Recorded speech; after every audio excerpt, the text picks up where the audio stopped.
Hello everyone, welcome to a new session. Okay so ഇന്നത്തെ സെഷനിൽ നമ്മൾ വളരെ ഇമ്പോർട്ടൻ്റ് ആയിട്ടുള്ള ഒരു തിയറീനെ ആണ് പഠിക്കുന്നത്. അപ്പം സൈക്കോ അനലറ്റിക്കൽ തിയറിയിലെ psychosexual stages of development ആണ് നമ്മൾ ഇന്ന് പഠിക്കുന്നത്. ഓക്കെ, നിങ്ങൾക്ക് എല്ലാവർക്കും അറിയാം സിഗ്മണ്ട് ഫ്രോയിഡ് ആണ് ഈ psycho sexual stages of development കൊണ്ടുവന്നിട്ടുള്ളത് അല്ലെങ്കിൽ പ്രപ്പോസ് ചെയ്തിട്ടുള്ളതെന്ന് അറിയാം. ഓക്കെ, അപ്പോൾ ഇതിൽ നമ്മൾ കാര്യമായിട്ട് പറയുന്നത് എന്താണെന്ന് വെച്ച് കഴിഞ്ഞിരിക്കുകയാണെങ്കിൽ നമ്മൾ വളർന്നു വരുന്ന ഓരോ ഹ്യൂമൻസിനും അവരുടെ ഓരോ പർട്ടിക്കുലർ സ്റ്റേജിൽ, ലൈഫിൻ്റെ ഓരോ സ്റ്റേജിലും ഓരോ പർട്ടിക്കുലർ ആയിട്ടുള്ള കാര്യങ്ങൾ സാറ്റിസ്ഫൈ ചെയ്യണം, അല്ലെങ്കിൽ ഓരോ നീഡ്സ് ഫുൾഫിൽ ചെയ്തിട്ട് വേണം നെക്സ്റ്റ് സ്റ്റെപ്പിലേക്ക് പോകാൻ വേണ്ടിയിട്ട്. ഓക്കെ, അങ്ങനെ ആ ഒരു പർട്ടിക്കുലർ ഏജിലുള്ള കാര്യങ്ങൾ ഫുൾഫിൽ ചെയ്തിട്ടില്ലെങ്കിൽ നമ്മൾ നെക്സ്റ്റ് സ്റ്റേജിലേക്ക് പോകുന്ന സമയത്ത് അതിന് ഭയങ്കര ഇമ്പാക്റ്റ് ഉണ്ടായിരിക്കും. ഓക്കെ, അപ്പോൾ അങ്ങനെയുള്ള ആ ഒരു പർട്ടിക്കുലർ ഏജിലുള്ള കാര്യങ്ങൾ ഫുൾഫിൽ ആവാത്തതുകൊണ്ടാണ് നമുക്ക് നമ്മൾ ഭയങ്കര ഫ്യൂച്ചർ അല്ലെങ്കിൽ അഡൾട്ട്ഹുഡൊക്കെ ആവുന്ന സമയത്ത് ഭയങ്കര അഗ്രസീവായിട്ട് പെരുമാറുന്നത്, അല്ലെങ്കിൽ ചില പേഴ്സൺസ് ഭയങ്കര ഇൻഡിപെൻഡൻ്റ് ആൻഡ് സെൽഫ് സഫിഷ്യൻ്റ് ആയിട്ട് മാറും. പക്ഷെ ചില ആൾക്കാർ ഭയങ്കര ഡിപ്പെൻഡൻറ്റ് പേഴ്സണാലിറ്റി ആയിരിക്കും, മെസ്സി ആയിരിക്കും, അവരുടെ കാര്യങ്ങളൊന്നും പ്രോപ്പറായിട്ട് ചെയ്യാൻ വേണ്ടി പറ്റുന്നുണ്ടാവില്ല. പക്ഷെ ചില ആളുകൾ ഭയങ്കര എല്ലാം ഓർഡറായിട്ട് പ്രൊഫഷൻ്റ് ആയിട്ട് ചെയ്യുന്ന ആൾക്കാരും ആയിരിക്കും. അപ്പം നമ്മുടെ ഒരു ഹ്യൂമൻസിൻ്റെ പേഴ്സണാലിറ്റി ഡെവലപ്പ് ചെയ്യുന്നതിൽ ഈ ഓരോ സ്റ്റേജസിനും നമ്മുടെ ലൈഫിൽ ഓരോ സ്റ്റേജസിനും വളരെയധികം ഇമ്പോർട്ടൻ്റ് ഉണ്ട്. ഓക്കെ, അപ്പം ഫ്രോയിഡ് പ്രപ്പോസ് ചെയ്യുന്നതെന്ന് പറഞ്ഞിട്ടാണെങ്കിൽ ഒരു 5 stages of psychosexual stages of development ആണ്. ഓക്കെ, അപ്പം നമ്മൾ ഇതിന് മുന്നേ പഠിച്ചു നമുക്ക് ലൈഫ് സ്റ്റേജിൽ ഡിഫറെൻറ്റ് ടൈപ്പ് ഓഫ് കോൺഫ്ലിക്ട്സ് ഉണ്ടായിരിക്കും എന്നുള്ള കാര്യങ്ങളൊക്കെ. അത് നമ്മളിതിന് മുന്നേ പഠിച്ചു. ഇഡ് എന്ന് പറഞ്ഞിട്ടുള്ള സ്റ്റേജിൽ, അല്ലെങ്കിൽ ഇഡിൽ ലിബിഡോ എന്ന് പറഞ്ഞിട്ടുള്ള എനർജി ക്രിയേറ്റ് ആവുന്നുണ്ട് എന്നുള്ള കാര്യങ്ങളെല്ലാം നമ്മൾ പഠിച്ചു. അപ്പം ഫ്രോയിഡിൻ്റെ ഒപ്പീനിയൻ പ്രകാരം 5 സൈക്കോസെക്ഷൽ സ്റ്റേജസ് ആണുള്ളത്. അതിലെ ഫസ്റ്റ് സൈക്കോസെക്ഷൽ സ്റ്റേജസ് ആണ് ഓറൽ സ്റ്റേജ്. സെക്കൻഡ് സൈക്കോസെക്ഷൽ സ്റ്റേജാണ് ആനൽ സ്റ്റേജ്. തേർഡ് വൺ ആണ് ഫാലിക് സ്റ്റേജ്. ഫോർത്ത് സ്റ്റേജ് ആണ് ലാറ്റൻസി സ്റ്റേജ്. അഞ്ചാമത്തെ സ്റ്റേജ് ആണ് ജെനൈറ്റൽ സ്റ്റേജ് എന്ന് പറയുന്നത്. ഓക്കെ, അപ്പോൾ ഇതിൽ ഫ്രോയിഡ് എന്താ പറയുന്നത് വെച്ച് കഴിഞ്ഞിരിക്കുകയാണെങ്കിൽ ഈ ഓരോ സ്റ്റേജസിലും നമ്മുടെ ബോഡിയിലെ ഈ എനർജി, ഞാൻ മുന്നേ പറഞ്ഞിട്ടുണ്ട് ലിബിഡോ എനർജി ഉണ്ടായിരിക്കും, അപ്പോൾ അത് സ്റ്റോർ ചെയ്യപ്പെടുന്നുണ്ട്. അപ്പം അങ്ങനെ സ്റ്റോർ ചെയ്യപ്പെടുന്ന പർട്ടിക്കുലർ ഏരിയനെ അല്ലെങ്കിൽ സോൺ എന്ന് പറയുന്ന പേരാണ് ഇറോജീനസ് സോൺ എന്നുള്ളത്. ഓക്കെ, അപ്പോൾ ആ സോണിനെ ബേസ് ചെയ്തിട്ടാണ് ഈ 5 സൈക്കോസെക്ഷൽ സ്റ്റേജസ് ആയിട്ട് ഡിവൈഡ് ചെയ്തിരിക്കുന്നത്. ഡെവലപ്മെന്റിനെ 5 സൈക്കോസെക്ഷൽ സ്റ്റേജസ് ആയിട്ട് ഡിവൈഡ് ചെയ്തത്. ഓക്കെ, അപ്പോൾ ഇതിൽ ഓരോ സ്റ്റേജിലും ഓരോ കോൺഫ്ലിക്റ്റുകൾ ഉണ്ടായിരിക്കും. ഓക്കെ, അപ്പോൾ ഈ കോൺഫ്ലിക്റ്റുകൾ നമ്മൾ ഓവർകം ചെയ്ത് അല്ലെങ്കിൽ കംപ്ലീറ്റ് ചെയ്ത് മുന്നോട്ട് പോകുന്ന സമയത്ത് നമുക്ക് പോസിറ്റീവ് ഇമ്പാക്റ്റും അൺറിസോൾവ്ഡ് കോൺഫ്ലിക്റ്റുകളും അത് ഫിക്സേഷൻ എന്ന് പറഞ്ഞു കഴിഞ്ഞാൽ ഇപ്പോൾ ഒരു സ്റ്റേജിൽ കംപ്ലീറ്റ് ചെയ്യേണ്ട ഒരു പെർട്ടിക്കുലർ കാര്യം ഉണ്ടായിരിക്കും. അപ്പോൾ ആ ഒരു പെർട്ടിക്കുലർ, ഇപ്പം ഓറൽ സ്റ്റേജ് എന്ന് പറഞ്ഞാൽ 0 to 1 year സ്റ്റേജിലാണ്. അപ്പോൾ അവിടെയാണ് കുട്ടി കുറച്ച് കോൺഫിഡൻ്റ് ആയിട്ട് മാറുന്നതും അല്ലെങ്കിൽ കംഫർട്ട് ആയിട്ട് മാറുന്നതും ഒക്കെ. അപ്പോൾ ആ ഒരു പെർട്ടിക്കുലർ ഏജിൽ ആ ഒരു കോൺഫ്ലിക്റ്റ് അവിടെ സോൾവ് ചെയ്യുന്നില്ല എന്ന് വെച്ച് കഴിഞ്ഞിരിക്കുകയാണെങ്കിൽ അത് ഫിക്സേഷനിലേക്ക് ലീഡ് ചെയ്യും. ഫിക്സേഷൻ എന്ന് പറഞ്ഞു കഴിഞ്ഞിട്ടാണ് നമ്മൾ ഇമോഷണലി ആ ഒരു പെർട്ടിക്കുലർ സ്റ്റേജിൽ തന്നെ സ്റ്റക്കായിട്ടിരിക്കും. അപ്പോൾ അത് അഡൾട്ട്ഹുഡ് ആവുന്ന സമയത്ത് അതിൻ്റെ ട്രേറ്റ്സ് അവിടെ ഉണ്ടായിരിക്കും. ഓക്കെ, അപ്പം ഞാനിതിൽ ഓരോ സ്റ്റേജിനെ പറ്റിയിട്ട് നിങ്ങൾക്ക് ഡീറ്റെയിൽ ആയിട്ട് പറഞ്ഞുതരാം. അപ്പോൾ ഡീറ്റെയിൽ ആയിട്ട് പറയുമ്പോൾ നിങ്ങൾക്ക് എന്താണ് ഫിക്സേഷൻ, എന്താണ് അൺറിസോൾവ്ഡ് കോൺഫ്ലിക്റ്റ് എന്നുള്ള കാര്യങ്ങളൊക്കെ നിങ്ങൾക്ക് വ്യക്തമാവും. ഓക്കെ, അപ്പോൾ അതിൽ ആദ്യത്തെ സ്റ്റേജ് വരുന്നതാണ് ഓറൽ സ്റ്റേജ് എന്ന് പറയുന്നത്. ഓറൽ സ്റ്റേജ് എന്ന് പറഞ്ഞാൽ ഒരു കുട്ടി ജനിച്ചു കഴിഞ്ഞതിന് ശേഷം 1 year വരെയുള്ള സ്റ്റേജാണ് ഓറൽ സ്റ്റേജ്. ഓക്കെ, അപ്പം ഞാൻ പറഞ്ഞു ഇറോജീനസ് സോൺസ് ഉണ്ട്, അവിടെ ആയിരിക്കും പെർട്ടിക്കുലർ എനർജി സ്റ്റോർ ചെയ്തിട്ടുണ്ടാവുക എന്നുള്ളത്. ഓക്കെ, അപ്പോൾ ഈ ഓറൽ സ്റ്റേജിനെ സംബന്ധിച്ചിടത്തോളം കുട്ടിയുടെ മൗത്ത് അല്ലെങ്കിൽ വായിലാണ് ആ കുട്ടിക്ക് പ്ലഷർ കിട്ടുന്നത്. അപ്പം മൗത്താണ് centre part of the pleasure എന്ന് പറയുന്നത്. ഓക്കെ, അപ്പം ആ ഒരു കുഞ്ഞിൻ്റെ കാര്യം നോക്കുന്ന സമയത്ത് മൗത്തിലൂടെയാണ് കുട്ടിക്ക് പ്ലഷർ കിട്ടുന്നത്. അപ്പോൾ ആ ഒരു 0 to 1 ഇയറിൽ എന്താണ് കാര്യമായിട്ട് നടക്കുക? 0 to 1 ഇയറിൽ കാര്യമായിട്ട് അവിടെ നടക്കുന്നത് എന്താണെന്ന് വെച്ച് കഴിഞ്ഞിട്ടാണെങ്കിൽ കുട്ടിയുടെ പ്ലഷർ എങ്ങനെയായിരിക്കും കുട്ടിക്ക് പ്ലഷർ കിട്ടുന്നുണ്ടാവുക? കുഞ്ഞിന് നമ്മൾ പാല് കൊടുക്കുന്ന സമയത്ത് ആ കുട്ടിയുടെ ഹങ്കർ അല്ലെങ്കിൽ തേഴ്സ്റ്റ് അവിടെ കംപ്ലീറ്റ് ചെയ്യുന്ന സമയത്ത്, സാറ്റിസ്ഫൈ ചെയ്യുന്ന സമയത്താണ് ആ കുട്ടിയുടെ ഒരു സാറ്റിസ്ഫാക്ഷൻ അവിടെ ഉണ്ടാവുക. അപ്പോൾ അതിന് എനർജി സ്റ്റോർ ചെയ്യുന്ന മൗത്ത് എന്നുള്ള പാർട്ടിലാണ്. അപ്പോൾ എന്തൊക്കെ ആക്ഷൻസ് അവിടെ ഉണ്ടാവും? ഫീഡിങ് ചെയ്യുന്ന സമയത്ത് സക്കിങ്, ബൈറ്റിങ്, ഇങ്ങനെയുള്ള കാര്യങ്ങളിലൂടെയൊക്കെയാണ് പ്ലഷർ അവിടെ നടക്കുന്നത്. അവിടെ വരുന്ന കോൺഫ്ലിക്റ്റ് സിറ്റുവേഷൻ ഏതാണെന്ന് വെച്ച് കഴിഞ്ഞാൽ, ഇപ്പം നമ്മൾ പ്രോപ്പറായിട്ട് കുഞ്ഞിനെ ഫീഡ് ചെയ്യുന്ന സമയത്ത് അതെന്തിലേക്ക് ലീഡ് ചെയ്യും? ആ കുഞ്ഞിന് ട്രസ്റ്റ് ഡെവലപ്പ് ചെയ്യാൻ, അല്ലെങ്കിൽ ഒരു കംഫർട്ട് സോൺ ഡെവലപ്പ് ചെയ്യാൻ, കുഞ്ഞ് കുറച്ചുകൂടെ കംഫർട്ടബിൾ ആയിട്ടും ഇൻഡിപെൻഡൻ്റ് ആയിട്ടൊക്കെ വളരാനുള്ളൊരു സിറ്റുവേഷൻ നമ്മൾ കുഞ്ഞിന് കറക്റ്റായിട്ട് ഫീഡ് ചെയ്ത് കൊടുക്കുന്ന സമയത്ത് സംഭവിക്കും. ഓക്കെ. ഇനി അങ്ങനെയല്ല, ആ ഒരു പെർട്ടിക്കുലർ സ്റ്റേജിൽ വരണ ഏറ്റവും വലിയ കോൺഫ്ലിക്റ്റ് എന്താന്ന് വെച്ച് കഴിഞ്ഞിട്ടാണെങ്കിൽ വീനിങ് പ്രോസസ്സാണ്. വീനിങ് പ്രോസസ്സ് എന്ന് പറഞ്ഞു കഴിഞ്ഞിട്ടാണ് നമ്മൾ പാല് കൂടി നിർത്തുന്ന പ്രോസസ്സ്. ഓക്കെ.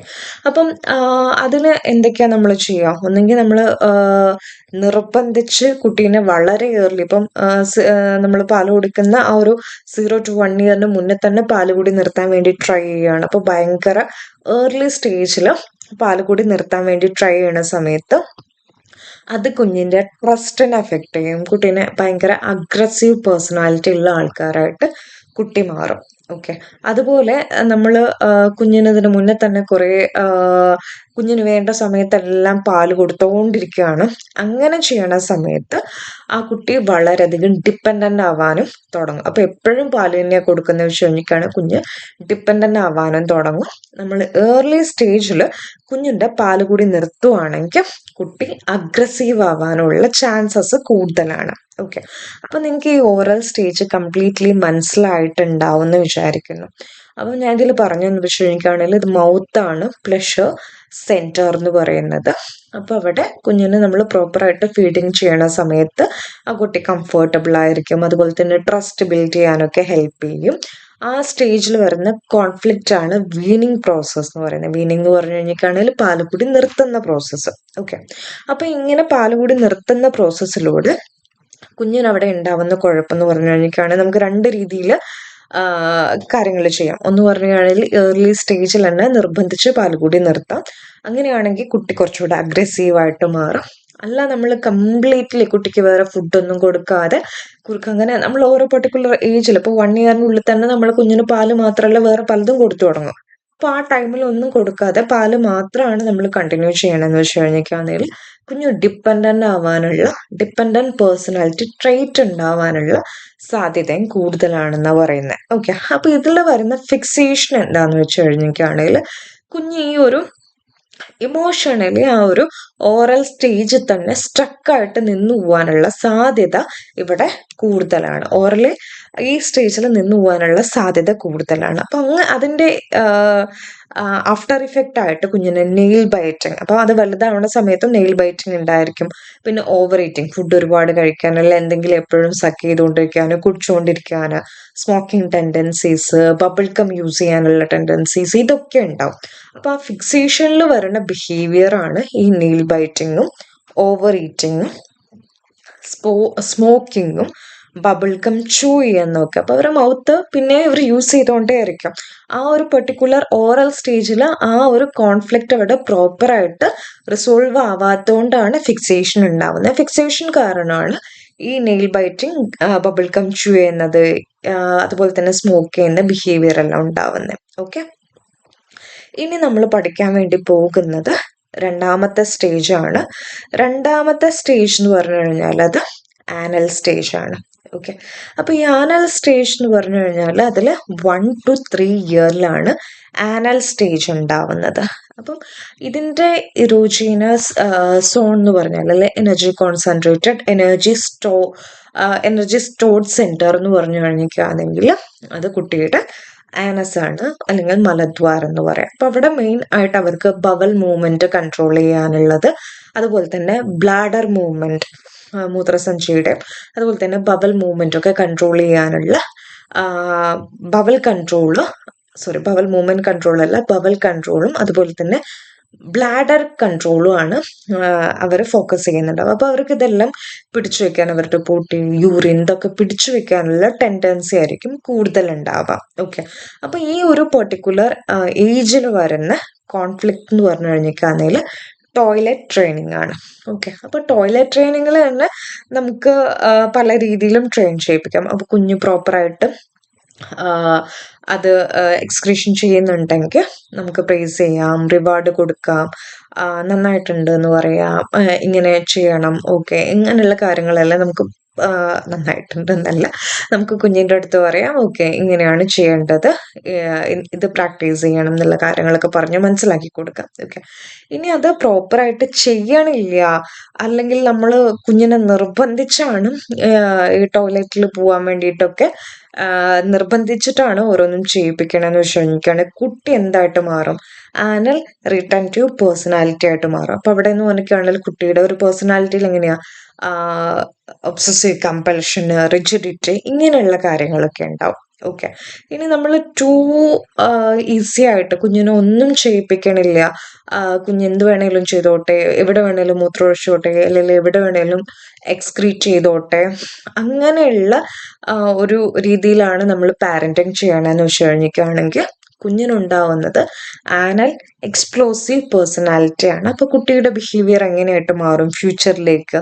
അവരൊരു ഡിസോറിയൻറ്റഡ് ആയിട്ട് ഒന്നും മടുക്കി പെറുക്കി വെക്കാത്ത ഭയങ്കര മെസ്സി ആയിട്ടുള്ള ഒരു ക്യാരക്ടറായിട്ട് മാറും. ഓക്കെ, ഇനി നമ്മൾ പ്രോപ്പറായിട്ട് ടോയ്ലറ്റ് ട്രെയിനിങ് കൊടുക്കുകയാണ്. നമ്മൾ കുഞ്ഞിൻ്റെ അടുത്ത് പറയുകയാണ്, നിനക്ക് ഇങ്ങനെ വാഷ്റൂം പോകാൻ തോന്നുവാണെങ്കിൽ നമ്മളടുത്ത് പറയണം, ഇങ്ങനെ ചെയ്യണം, ഇങ്ങനെയാണ് ഇത് പ്രോപ്പറായിട്ട് ചെയ്യേണ്ടത്, അങ്ങനെയൊക്കെ നമ്മൾ കുട്ടീൻ്റെ അടുത്ത് പറഞ്ഞു കൊടുത്തിട്ട് നമ്മളതിന് റിവാർഡും ചെയ്തു കൊടുത്ത് റിവാർഡും കൊടുത്ത് കുഞ്ഞിനൊക്കെ പ്രൈസ് ചെയ്യുകയാണെങ്കിൽ അവരൊരു ഇൻഡിപെൻഡൻറ്റും കോമ്പീറ്റൻറ്റും ആയിട്ടുള്ള പേഴ്സണാലിറ്റി ആയിട്ട് മാറും. അവർക്ക് പ്രൊഡക്ടിവിറ്റി കൂടുതലായിരിക്കും, ക്രിയേറ്റിവിറ്റി ഉണ്ടായിരിക്കും. അപ്പോൾ അതാണ് ഈ ഒരു ആനൽ സ്റ്റേജിൻ്റെ സ്പെഷ്യാലിറ്റി എന്ന് പറയുന്നത്. ഓക്കെ, അപ്പം ഞാൻ ഒന്നുകൂടെ ഒന്ന് കൺക്ലൂഡ് ചെയ്യാം. ആനൽ സ്റ്റേജ് എന്ന് പറഞ്ഞാൽ 1 to 3 ഇയർ ആണ്. അപ്പോൾ ഇതിലുള്ള എറോജീനസ് സോൺ എന്ന് പറഞ്ഞു കഴിഞ്ഞിട്ടാണെങ്കിൽ ബവൽ ആനസ് ആണ്. അതിൽ ചെയ്യേണ്ടത് എന്താണെന്ന് വെച്ച് കഴിഞ്ഞാൽ ബവൽ ആൻഡ് ബ്ലാഡർ കൺട്രോൾ ആണ്. ഓക്കെ, അപ്പോൾ അവിടെ വരുന്ന കോൺഫ്ലിക്റ്റ് ആണ് ടോയ്ലറ്റ് ട്രെയിനിങ്. അപ്പം അത് നമുക്ക് 3 രീതിയിൽ അതിനെ അപ്രോച്ച് ചെയ്യാം. നമുക്ക് എന്ത് ചെയ്യാം, കുഞ്ഞിന് പറഞ്ഞു കൊടുത്തിട്ട് പ്രൈസ് ഒക്കെ ചെയ്ത് റിവാർഡ്സ് ഒക്കെ കൊടുത്ത് അതിനെ അപ്രീഷിയേറ്റ് ചെയ്തിട്ട് മുന്നോട്ട് പോവുകയാണെങ്കിൽ കുഞ്ഞ് ഇൻഡിപെൻഡൻ്റ് ആയിട്ട് മാറും, കോമ്പീറ്റൻ്റ് ആയിട്ട് മാറും, പ്രൊഡക്റ്റീവും ക്രിയേറ്റീവും ഒക്കെ ആയിട്ട് മാറും. ഇനിയല്ല നമ്മൾ അതിന് ഓപ്പോസിറ്റാണ് ചെയ്യണത്, ഭയങ്കര സ്ട്രിക്റ്റ് ആയിട്ട് ഏർലി സ്റ്റേജിൽ തന്നെ ടോയ്ലറ്റിൽ തന്നെ പോകണം, അല്ലെങ്കിൽ നമ്മൾ ഒരു തുണിയിൽ അല്ലെങ്കിൽ ഇന്നേഴ്സിലൊക്കെ ഇത് വെച്ച് കഴിഞ്ഞിട്ടാണെങ്കിൽ നമ്മൾ വഴക്ക് പറയുകയാണെങ്കിൽ കുഞ്ഞ് അതിന് പിടിച്ചു വയ്ക്കാനുള്ള ടെൻഡൻസി കൂടും. അതുപോലെ തന്നെ ആനൽ റിട്ടൻറ്റീവ് പേഴ്സണാലിറ്റി ആയിട്ട് മാറും. എന്ന് വെച്ച് കഴിഞ്ഞിട്ടാണ് കുട്ടി റിജിഡ് ആയിട്ടൊക്കെ മാറും. ഓക്കെ, നിർബന്ധ ബുദ്ധിയുള്ള കുട്ടികളായിട്ട് മാറും. ഇനി നമ്മൾ ഭയങ്കര വേഗമായിട്ട് എന്ത് വേണമെങ്കിലും ചെയ്തോട്ടെ, നമ്മൾ ഒട്ടും സ്ട്രിക്റ്റ് അല്ലാത്ത, ഒട്ടും കുഞ്ഞിൻ്റെ കാര്യത്തിൽ ഇൻവോൾവ് ആവാത്ത പാരൻ്റ് ആണെങ്കിൽ ആ കുഞ്ഞ് ആനൽ എക്സ്പ്ലോസീവ് പേഴ്സണാലിറ്റി ഉള്ള ഒരാളായിട്ട് മാറും. ഓക്കെ, അപ്പോൾ അവിടെ മെസ്സി ആയിരിക്കും, ഡിസോറിയൻറ്റഡ് ആയിരിക്കും, ഒരു കാര്യം വൃത്തിക്ക് ചെയ്യൂല, വൃത്തിക്ക് വെക്കൂല, ലേസി ആയിട്ടുള്ളൊരു കുഞ്ഞായിട്ട് അല്ലെങ്കിൽ ഒരാളായിട്ട് മാറും. ഓക്കെ, ഇനി നെക്സ്റ്റ് സ്റ്റേജ് വരുന്നതാണ് ഫാലിക് സ്റ്റേജ്. ഓക്കെ, അപ്പോൾ ഈ ഫാലിക് സ്റ്റേജ് എന്ന് പറഞ്ഞാൽ 3 to 6 ഇയറിൽ ആണ് ഫാലിക് സ്റ്റേജ് വരുന്നത്. അപ്പം ആ ഒരു ടൈമിലാണ് കുട്ടിക്ക് അതിൻ്റെ ജെനൈറ്റൽ അവയർനെസ്, ജെനൈറ്റൽ ഓർഗൻസിനൊക്കെ പറ്റിയിട്ടുള്ള അവയർനെസ് വരുന്നുണ്ടാവുക. ഗേൾ ആണോ ബോയ് ആണോ, ഗേൾ ആണെങ്കിൽ എങ്ങനെയാണ്, ബോയ്സ് ആണെങ്കിൽ എങ്ങനെയാണെന്നുള്ള ഒരു ജെനൈറ്റൽ അവയർനെസ് വരുന്നുണ്ടാവുക ആ സ്റ്റേജിലാണ്. പിന്നെ നമ്മൾ പറഞ്ഞിട്ടുണ്ടായിരുന്നു 4 to 5 ഇയേഴ്സിലാണ് സൂപ്പർ ഈഗോ വർക്ക് ആവുന്നുണ്ടാവുക എന്നുള്ളത്. ഓക്കെ, അപ്പം കുറച്ചുകൂടി ഇവർ മൊറാലിറ്റീനൊക്കെ പറ്റി അതിന് റിലേറ്റഡ് ആയിട്ടുള്ള കാര്യങ്ങളൊക്കെ ഡിസ്കഷൻ ഇവിടെ വരിക. ഓറൽ സ്റ്റേജിൽ ഇഡാണ് കുറച്ചുകൂടെ മുന്നോട്ട് നിൽക്കുന്നത്, ആനൽ സ്റ്റേജിലേക്കും ആണ്. ഫാലിക് സ്റ്റേജ് ആവുന്ന സമയത്ത് കുറച്ചുകൂടെ മുൻപന്തികളിൽ നിൽക്കുന്നത് സൂപ്പർ ഈഗോ ആണ്. കുഞ്ഞുങ്ങൾ കുറച്ചുകൂടെ മോറലായിട്ടൊക്കെ കാര്യങ്ങൾ ചെയ്യാൻ വേണ്ടി തുടങ്ങും. ഓക്കെ, അപ്പോൾ ഇതിൽ നമുക്ക് 2 ഇഡിപ്പസ് കോംപ്ലക്സ് എന്ന് പറഞ്ഞിട്ടുള്ള ഒരു സ്റ്റേജും ഉണ്ട്, അതുപോലെ തന്നെ ഇലക്ട്ര കോംപ്ലക്സ് എന്ന് പറഞ്ഞിട്ടുള്ള ഇലക്ട്ര കോംപ്ലക്സും ഉണ്ട്. അപ്പോൾ അതെങ്ങനെയാണെന്ന് വെച്ച് കഴിഞ്ഞിട്ടാണെങ്കിൽ ഇതിൽ ഇഡിപ്പസ് കാണിക്കുക ബോയ്സ് ആയിരിക്കും. അതുപോലെ തന്നെ ഇലക്ട്ര കോംപ്ലക്സ് ഗേൾസിന്റെ കേസിലുമാണ് വരുന്നുണ്ടാവുക. ഓക്കെ, അപ്പൊ അതെങ്ങനെയാണെന്ന് നോക്കിക്കഴിഞ്ഞാൽ ഇപ്പം ഗേൾ ചൈൽഡ് ആണ് ഉണ്ടാവണേന്ന് വെച്ച് കഴിഞ്ഞിട്ടാണ് നമ്മൾ കോമൺ ആയിട്ട് പറയാറുണ്ട്, ഗേൾസിന് അവരുടെ അച്ഛൻ്റെ അടുത്ത് ഫാദറിന്റെ അടുത്താണ് ഒരു അറ്റാച്ച്മെന്റ് കൂടുതൽ എന്നുള്ളത്. ഓക്കെ, അപ്പം ഈ കുഞ്ഞുങ്ങള് ഗേൾസിന്റെ കേസിൽ അവർ ഈ സ്റ്റേജിൽ തന്നെ സ്റ്റക്കായിട്ട് നിന്ന് പോവാൻ അല്ലെങ്കിൽ ഫിക്സേഷൻ ഉണ്ടാവാനുള്ള സാധ്യത വളരെ കൂടുതലാണ്. അതുകൊണ്ടാണ് നമ്മൾ മുന്നോട്ട് പോകും തോറും അല്ലെങ്കിൽ ഒരു ഈവൻ അഡൾട്ട് സ്റ്റേജിലായാൽ പോലും കുഞ്ഞുങ്ങൾക്ക് അല്ലെങ്കിൽ പെൺകുട്ടികൾക്ക് അവരുടെ അച്ഛൻ്റെ അടുത്ത് ഒരു അറ്റാച്ച്മെന്റ് കൂടുതൽ, അമ്മയേക്കാളും ഒരു ഇഷ്ടം കൂടുതൽ ഉണ്ടാവുന്നത്. ഇനി എഡിപ്പസ് കോംപ്ലക്സ് ആണെങ്കിൽ ബോയ്സിന്റെ കേസിൽ എന്താ സംഭവിക്കുന്നതെന്ന് വെച്ച് കഴിഞ്ഞിട്ടാണെങ്കിൽ ബോയ്സിന് ഒരു 3 to 6 ഇയേഴ്സിന്റെ ഇടയ്ക്കൊക്കെ അമ്മയുടെ അടുത്തായിരിക്കും ഭയങ്കര അറ്റാച്ച്മെന്റ് ഉണ്ടാവുക. അറ്റ് ദ സെയിം ടൈം അച്ഛൻ്റെ അടുത്ത് ഭയങ്കര ദേഷ്യമായിരിക്കും. ഓക്കെ, അപ്പം കുഞ്ഞു വിചാരിക്കും അമ്മ എൻ്റെ മാത്രമാണ്, എനിക്ക് മാത്രം കിട്ടണം, എൻ്റെ കൂടെ മാത്രം ടൈം സ്പെൻഡ് ചെയ്യണം, എൻ്റെ കാര്യങ്ങൾ മാത്രം നോക്കണം. അങ്ങനെയുള്ളൊരു ടെൻഡൻസി ആയിരിക്കും ബോയ്സിന് ഉണ്ടാവുക. ഓക്കെ, ഫാദറിൻ്റെ അടുത്ത് ഭയങ്കര അഗ്രസീവ് ആവും. അപ്പം ആ സമയത്ത് അച്ഛൻ്റെ അടുത്ത് ദേഷ്യമൊക്കെ കാണിക്കാം. അപ്പം നമ്മൾ ഫാദറും അതേപോലെ അഗ്രസീവായിട്ട് ബിഹേവ് ചെയ്ത് കഴിഞ്ഞു കഴിഞ്ഞാൽ കുഞ്ഞിന് ആങ്സൈറ്റി കൂടാനുള്ള സാധ്യത കൂടുതലാണ്, അല്ലെ ഫിയർ ഓഫ് പണിഷ്മെന്റ് ഒക്കെ കൂടും. ഓക്കെ, അത് ആ ഒരു സമയത്ത് എങ്ങനെയാണ് ഫാദർ ബിഹേവ് ചെയ്യേണ്ടത് കുഞ്ഞ് നന്നായിട്ട് വളരാൻ വേണ്ടിയിട്ട്? ഫാദർ ആ സമയത്ത് കുഞ്ഞിന് കുറച്ചുകൂടെ കെയർ ചെയ്ത് അവരുടെ അടുത്ത് കുറച്ചുകൂടെ അഫെക്ഷനേറ്റ് ആയിട്ട് ചെയ്തു കഴിഞ്ഞാൽ ആ ഒരു കോൺഫ്ലിക്റ്റ് അവിടെ ഓവർകം ചെയ്യാൻ വേണ്ടിയിട്ട് സാധിക്കും. ഓക്കെ, അപ്പം നമ്മൾ പറഞ്ഞു ഇവിടെ പ്ലഷറൈസിങ് ഏരിയ അല്ലെങ്കിൽ focus of pleasure on the genital ആണ്. ഓക്കെ, ഇനി നെക്സ്റ്റ് സ്റ്റേജ് വരുന്നത് ജെനൈറ്റൽ ഏരിയ ആണ്, ഇതിൻ്റെ പ്ലഷർ ഫോക്കസ് എന്ന് പറയുന്നത്. നെക്സ്റ്റ് സ്റ്റേജ് വരുന്നത് ലാറ്റൻസി സ്റ്റേജ് ആണ്. അപ്പോൾ ഈ ലാറ്റൻസി സ്റ്റേജ് എന്ന് പറഞ്ഞാൽ 6 ഇയേഴ്സ് ടു പ്യൂബർട്ടി വരെയാണ് ലാറ്റൻസി സ്റ്റേജ് എന്ന് പറയുന്നത്. അപ്പോൾ ഈ ഒരു ഏജിൽ കുഞ്ഞുങ്ങൾക്ക് അല്ലെങ്കിൽ ഈ ഒരു ഏജിൽ അവിടെ സെക്ഷൽ ഏർജ് ഒന്നും ഉണ്ടാവില്ല. അത് ഡോർമെന്റ് ആയിരിക്കും. ഡോർമെന്റ് എന്ന് പറഞ്ഞാൽ എന്താ, അതത്ര ആക്റ്റീവ് ആയിരിക്കില്ല. ഓക്കെ, അപ്പോൾ അവരുടെ എനർജി മൊത്തം പുറത്തായിരിക്കും ഫോക്കസ് ചെയ്തിട്ടുണ്ടാവുക. പുറത്ത് ഫോക്കസ് ചെയ്തിരിക്കുക എന്ന് പറഞ്ഞാൽ നിങ്ങൾക്കറിയാലോ, ഈ ഒരു 6 വയസ്സ് മുതൽ നമ്മൾ അവരുടെ സ്കൂളിങ് അല്ലെങ്കിൽ നഴ്സറി സ്കൂൾസ് എല്ലാം സ്റ്റാർട്ട് ചെയ്യും. അപ്പോൾ അത് സ്റ്റാർട്ട് ചെയ്യുന്ന സമയത്ത് അവരുടെ മെയിൻ ഫോക്കസ് എന്ന് പറഞ്ഞു കഴിഞ്ഞിട്ടാണെങ്കിൽ പിയർ ഗ്രൂപ്പിനെ ബിൽഡ് ചെയ്യുക, അതുപോലെ തന്നെ സോഷ്യലൈസേഷൻ, റിലേഷൻഷിപ്പ് ബിൽഡ് ചെയ്യുക, അപ്പം പിന്നെ സ്കിൽ ബിൽഡിങ്, അങ്ങനെയുള്ള കാര്യങ്ങളിലൊക്കെ ആയിരിക്കും. അപ്പം എനർജി ഇവിടെ ലാറ്റൻസി സ്റ്റേജിൽ എനർജി പുറത്തോട്ടാണ് പോകുന്നത്. അപ്പം അവിടെ ഒരു ഇറോജീനസ് സോൺ നമുക്ക് പറയാൻ വേണ്ടി പറ്റില്ല. We can see that energy is focused in outside.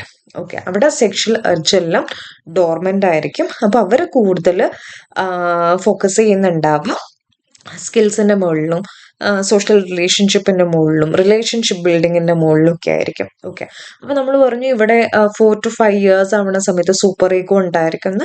അപ്പൊ ആ സൂപ്പർ ഈഗോ ഈ ഒരു പെർട്ടിക്കുലർ ലാറ്റൻസി സ്റ്റേജിൽ അത് കുറച്ചുകൂടി സ്ട്രെങ്തൻ ആവുകയും ചെയ്യും. ഓക്കെ, ഇനി നമ്മൾ ഡിസ്കസ് ചെയ്യാൻ വേണ്ടി പോകുന്നത് ലാസ്റ്റ് സ്റ്റേജ് ആയിട്ടുള്ള ജെനൈറ്റൽ സ്റ്റേജ് ആണ്. ഓക്കെ, അപ്പൊ ഈ ജെനൈറ്റൽ സ്റ്റേജിൽ നമ്മൾ പറയുന്നത് എന്താണെന്ന് വെച്ച് കഴിഞ്ഞിട്ടാണെങ്കിൽ അത് പ്യൂബർട്ടി മുതൽ നമ്മുടെ ഡെത്ത് വരെ, പ്യൂബർട്ടി ഓൺവേർഡ്സ് ജെനൈറ്റൽ സ്റ്റേജ് ആണ്. ഓക്കെ, അപ്പം ഈ ജെനൈറ്റൽ സ്റ്റേജിൽ മെച്യൂർ സെക്ഷൽ ഇൻട്രസ്റ്റ് ആയിരിക്കും ഉണ്ടാവുക. അതുപോലെ തന്നെ ഒരു adult well balanced personality maintain ചെയ്യാനുള്ള ഒരു ടെൻഡൻസിയും കൂടുതലായിരിക്കും.